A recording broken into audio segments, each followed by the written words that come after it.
Assalamualaikum warahmatullahi wabarakatuh. Perkenalkan, nama saya Muhammad Hamdi dari Prodi Ilmu Hukum.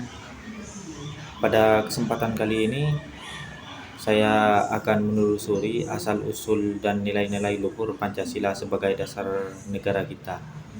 Pancasila sebagai ideologi bangsa memiliki akar yang sangat kuat dalam sejarah dan budaya bangsa Indonesia. Ideologi di sini terbagi menjadi dua, yaitu ideologi dalam arti sempit dan ideologi dalam arti luas. Ideologi dalam arti sempit di sini dapat dipahami sebagai seperangkat gagasan yang memuat penjelasan terhadap realistis, cita-cita, nilai yang ingin dicapai dan cara mencapai cita-cita tersebut yang menjadi pedoman bagi suatu komunitas untuk bertindak, yang diakui dan dinyatakan secara tersurat oleh komunitas tersebut. Ideologi dalam arti luas mengandung pengertian yang sama, hanya tidak dinyatakan secara tersurat sebagai ideologi. Seperti yang kita ketahui, Pancasila adalah dasar negara kita. Namun, tahukah Anda apa sebenarnya arti dari Pancasila? Pancasila ini berasal dari bahasa Sanskerta yang terdiri dari dua kata, yaitu panca yang berarti lima dan sila yang berarti dasar atau prinsip. Jadi Pancasila secara harfiah berarti 5 dasar. Nah, Pancasila tidak muncul begitu saja. Lahirnya Pancasila melalui proses yang panjang dan melibatkan berbagai tokoh bangsa. Pada sidang BPU PKI, para founding fathers kita berdiskusi dan merumuskan dasar negara yang sesuai dengan karakter bangsa Indonesia. Di sini ada beberapa teori yang mencoba menjelaskan asal-usul Pancasila, yaitu teori nativisme, menekankan bahwa Pancasila berasal dari nilai-nilai asli bangsa Indonesia, seperti gotong royong dan musyawarah. Sementara itu, teori transendental melihat Pancasila sebagai manifestasi nilai-nilai agama. Nah, Pancasila ini mengandung nilai-nilai luhur yang sangat penting bagi kehidupan berbangsa dan bernegara. Nilai-nilai ini menjadi pedoman bagi seluruh rakyat Indonesia dan dalam bertindak dan berperilaku. Pancasila adalah warisan luhur bangsa Indonesia yang harus terus dilestarikan dan dikembangkan dalam menghadapi tantangan zaman. Kita perlu terus menggali nilai-nilai luhur Pancasila dan menerapkannya dalam kehidupan sehari-hari. Dengan demikian, kita dapat mewujudkan masyarakat Indonesia yang adil, makmur, dan beradab. Fungsi Pancasila.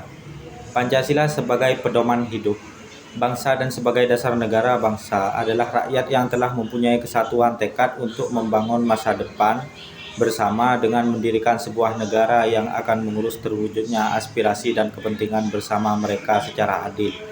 Nah, Pancasila dibahas, dirumuskan, dan disepakati oleh para pendiri negara dalam rangka membentuk sebuah negara nasional, yaitu Negara Kesatuan Republik Indonesia. Pancasila juga dirumuskan dan diputuskan dalam sidang BPU PKI dan PPKI. Nilai-nilai dasar yang terkandung dalam sila-sila Pancasila tersebut secara lahiriah merupakan hasil mufakat para anggota kedua badan tersebut. Pancasila sebagai ideologi terbuka. Ideologi terbuka adalah ideologi yang dapat berinteraksi dengan perkembangan zaman, dinamis, dan adanya dinamika secara internal.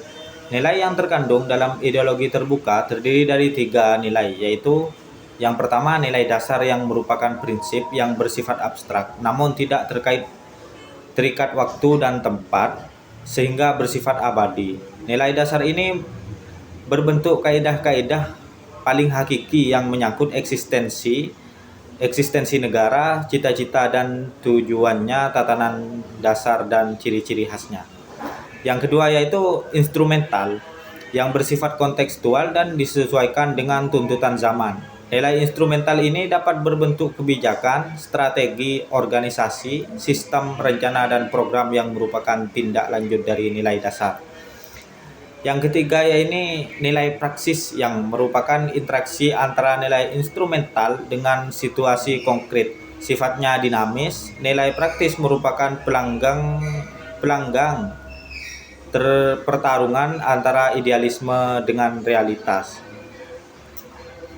Nah, faktor yang mendorong pemikiran mengenai Pancasila sebagai ideologi terbuka yaitu ada 4 faktor. Yang pertama, kenyataan bahwa dalam proses pembangunan nasional berencana, dinamika masyarakat kita berkembang dengan amat cepat. Yang kedua yaitu kenyataan bangkrutnya ideologi tertutup seperti Marxisme, Leninisme, atau komunis. Yang ketiga yaitu pengalaman sejarah politik kita sendiri di masa lampau sewaktu pengaruh komunisme sangat besar. Yang keempat yaitu tekad kita untuk menjadikan Pancasila sebagai satu-satunya asas dalam hidup bermasyarakat, berbangsa, dan bernegara. Nilai dasar Pancasila yang abadi kita temukan dalam 4 alinea pembukaan Undang-Undang Dasar 1945. Alinea pertama di sini memuat keyakinan kita kepada kemerdekaan sebagai hak segala bangsa, kepada peri kemanusiaan, dan kepada berkeadilan. Penghapus perjalanan adalah merupakan suatu konsekuensi logis dari keyakinan kita ini. Kemerdekaan, peri kemanusiaan, dan berkeadilan adalah rangkaian aksioma, tempat bertumbuhnya seluruh wawasan kenegaraan pada tataran formal, serta seluruh wawasan kita tentang kehidupan kebangsaan secara substansial.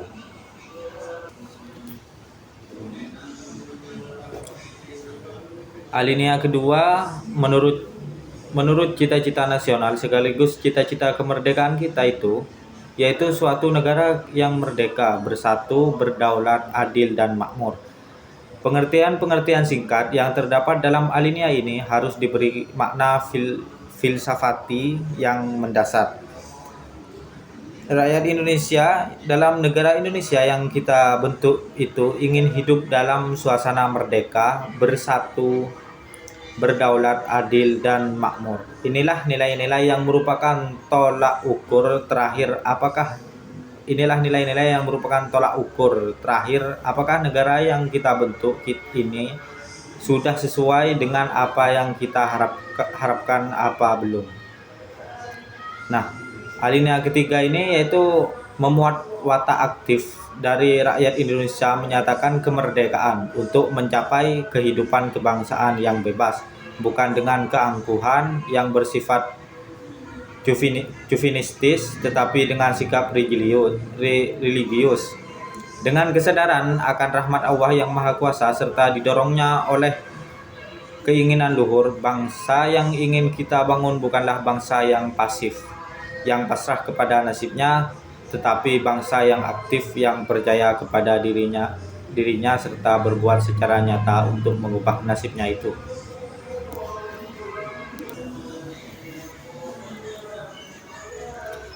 Kemudian alinea yang keempat, memberi arahan mengenai tujuan negara, suasana negara, sistem pemerintahan, dan dasar negara.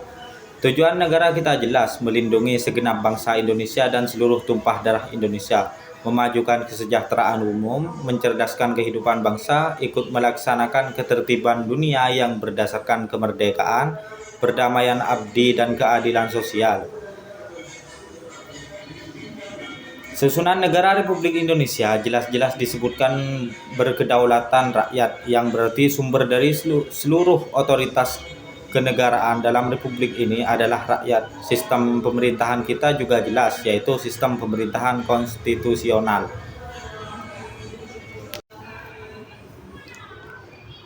Oke, sekarang kita lanjut ke materi selanjutnya, yaitu perspektif ideologi.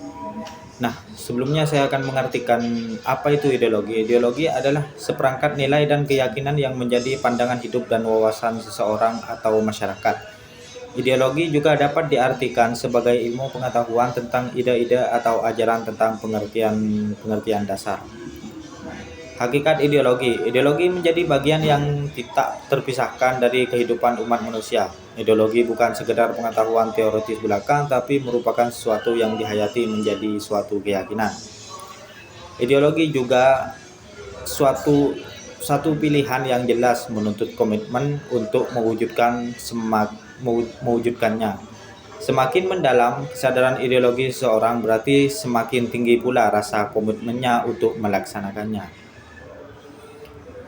Sifat ideologi. Ideologi terbuka.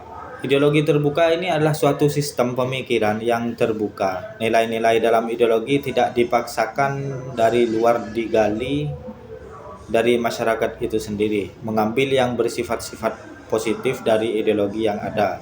Contohnya Pancasila. Yang kedua yaitu ideologi tertutup. Sistem pemikiran yang tertutup artinya nilai-nilai dan cita-cita yang terkandung dalam ideologi merupakan cita-cita dari pencetus ideologi tersebut. Pancasila sebagai ideologi nasional. Para pendiri bangsa menginginkan Pancasila sebagai dasar yang sekaligus sebagai ideologi nasional. Yang kedua itu nilai dan fungsi filsafat Pancasila telah ada jauh sebelum Indonesia merdeka. Secara lembaga dan formal, kedudukan dan fungsi Pancasila ditingkatkan dari filsafat hidup menjadi filsafat negara, menampilkan sikap positif terhadap sebagai ideologi terbuka. Pancasila telah mengalami banyak tantangan seperti pemberontakan PKI di Madiun dan pemberontakan G30S PKI. Sifat positif yang harus dimiliki dan ditunjukkan oleh bangsa Indonesia itu adalah satu, sikap dan perilaku yang menunjukkan nilai-nilai ketuhanan, seperti melaksanakan kewajiban beragama sesuai dengan agama keyakinan masing-masing. Kerjasama dan tolong-menolong dengan pemeluk agama lain sesuai situasi dan kondisi di lingkungan masing-masing. Tidak mengganggu dan memaksakan suatu agama dan kepercayaan kepada orang lain. Sikap dan perilaku menjunjung nilai kemanusiaan.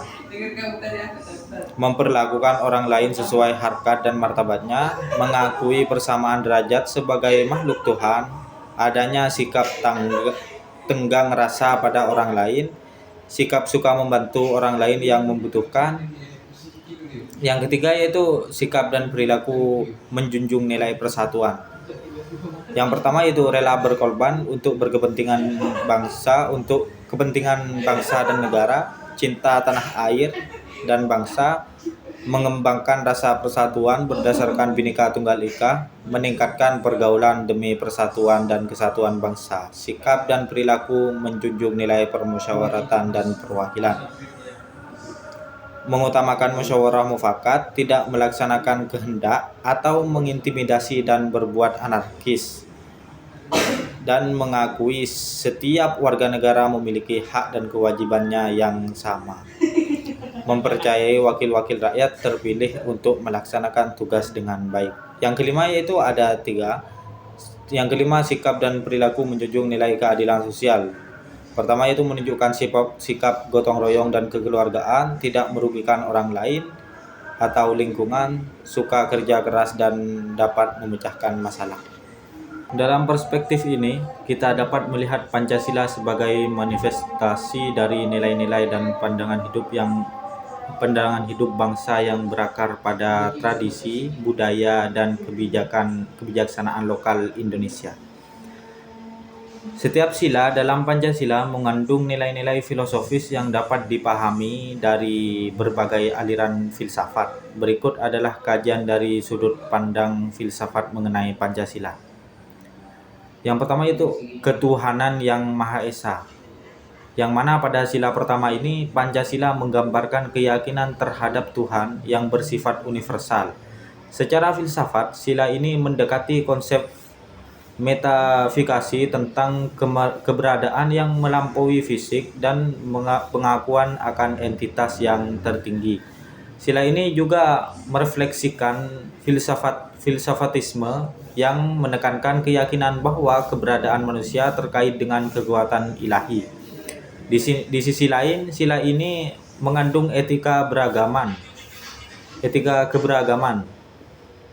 Meskipun ada satu Tuhan, cara setiap individu memandangnya bisa berbeda-beda, sehingga Pancasila mendukung keberagaman agama dalam masyarakat. Yang kedua itu kemanusiaan yang adil dan beradab. Sila kedua ini yaitu menekankan prinsip keadilan dan peradaban yang luhur. Dalam filsafat ini berkaitan dengan sifat moral dan etika humanisme yang menempatkan manusia sebagai makhluk yang memiliki martabat, hak, dan tanggung jawab.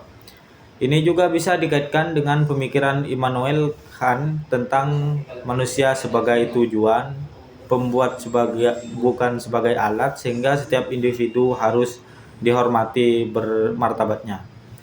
Pancasila pada sila ini menuntut penghormatan akan hak-hak asasi dan martabat manusia secara menyeluruh.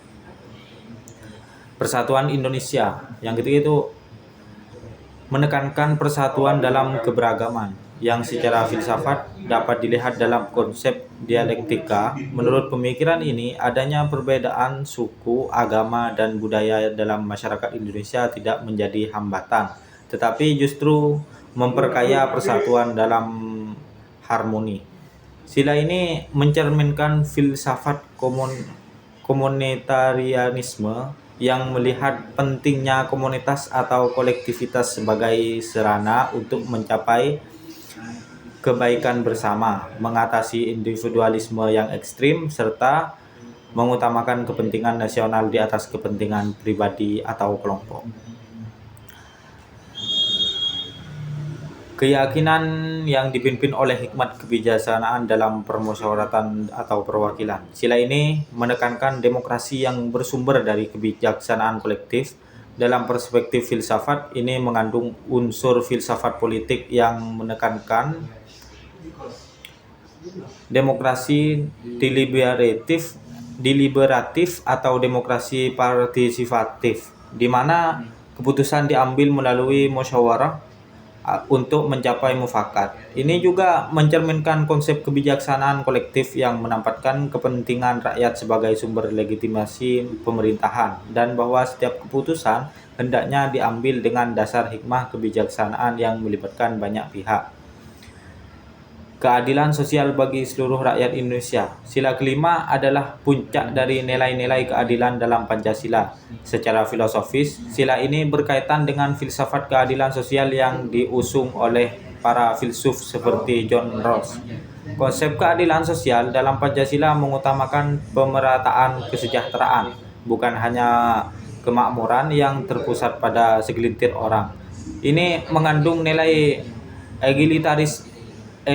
egalitarianisme yang terpusat pada yang menekankan bahwa semua warga negara berhak atas kesempatan yang sama untuk hidup sejahtera dan menikmati hasil pembangunan secara adil.